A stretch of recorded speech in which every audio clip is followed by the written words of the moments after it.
My miserable life, I feared the cold lips of death, but when she finally came for me, I couldn't help but to thank her for it. Her gift, however, came at a price. First, I paid with my health, sleepless nights fought from dusk to dawn between my lungs. As I writhed and seized, begging to crawl free of my skin, to be reborn as something else, nay, anything else. Death then came for my family, stealing them away from me through fear and hearts frozen solid, unable to bear the sight of the miserable wretch that shared their blood. A few went on ahead of me, laying out the carpet for when my time would finally come, I hoped. But despite the cause, soon I was left with no one, save for the raven outside of my window. The same raven I mused as the one I had saved as a child through meager offering of my blood and flesh. On occasion I would spy it, or one its kin, perhaps, stalking me as a shadow through my forests of waking nightmares. Whether it felt me worthy of protection as to return the favor, or merely wished to safeguard an eventual meal. It was a constant in my life, and for that I will always be thankful. Regardless, I knew in my heart it was my flesh, not my friendship, that he wished for. Perhaps I lost myself to wishful dreaming somewhere along the way, but it mattered not. It took seemingly eons, but my debt was finally paid. The last thing death took was me, and with my final payment, I had at last purchased my rest. But life, it seems, is far crueler than her sister. Life was not done with me, and she staked her claim quickly and violently. Like lightning, I awoke with a bolt in the dark.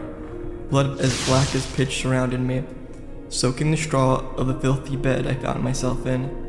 If it was mine or another's was lost to me, but it mattered not. By the alabaster hue of my skin, through the clearness by vision, unhindered by darkest gloom, I knew in my chest that blood was no longer of importance to me. And from that knowledge flowed forth pure joy. I was healed. I was free. No longer would the shackles of sickness hold me, and no man nor monster would ever own me. This truth, however, came tinged with sadness, for there would be also no one to love me for what I had become, no one save for the sleek, feathered friend who lay beside me. The raven had accompanied me beyond the veil. It seemed undeterred by petty things such as death. He had suffered for its troubles, however, as its broken body made most clear. Its mangled being was laid upon a nest of paper and nature's scrap, and next to its form lay a note stained with crimson hue. This is your second chance at life. I left you with my best companion, a raven named Nevermore. It will guide you on your journey to saving this cruel world. I have left a scythe outside to help with your journey against any evildoers you may come across. The corpse was a gift from some unknown benefactor. How generous!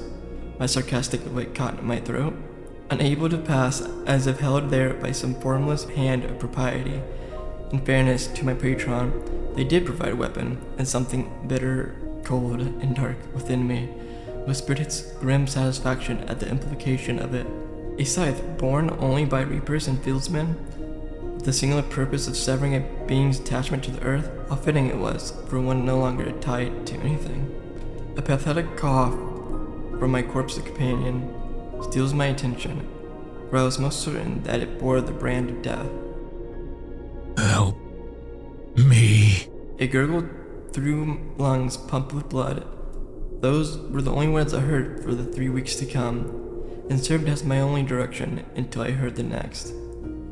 A fortnight and a half came and went as I wandered the inky woods, suffocating the cabin for food or fancy. I felt no hunger within me during this time, and ate only to remember the sensation. The raven supped greedily in my stead, growing stronger with each passing day. On the 23rd night, it felt fit enough to issue its next decree. Vatic! Vatic! Cried as if the word was to hold some significance to me. Despite my jubilation and my friend's recovery, I felt some sense of dread. Was Vatic his previous master? Or perhaps someone or something it held dear? Would this Vatic steal my soul companion away from me one day?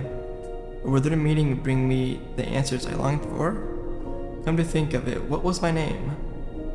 My words were soon stifled as the grateful bird fluttered to my shoulder and lovingly buried its head in my neck Whatever this Vatic may be, the raven was mine for now, and that was all there was to it. Vatic you, nevermore me. A name? In all of my time since awakening, I had no use for one. What was my name? What was I? Vatic, eh? A suitable name as any, I suppose. If the raven, my only friend, felt fit to bequeath its title to me, I had no choice but to graciously accept. I was Vatic, and Vatic I would remain until my second dying breath. Vatic and nevermore, into the forest they should explore. The forest? I had searched it top to bottom nights ago. What could Nevermore possibly wish for us to find? So insistent, but perhaps it's where it held weight.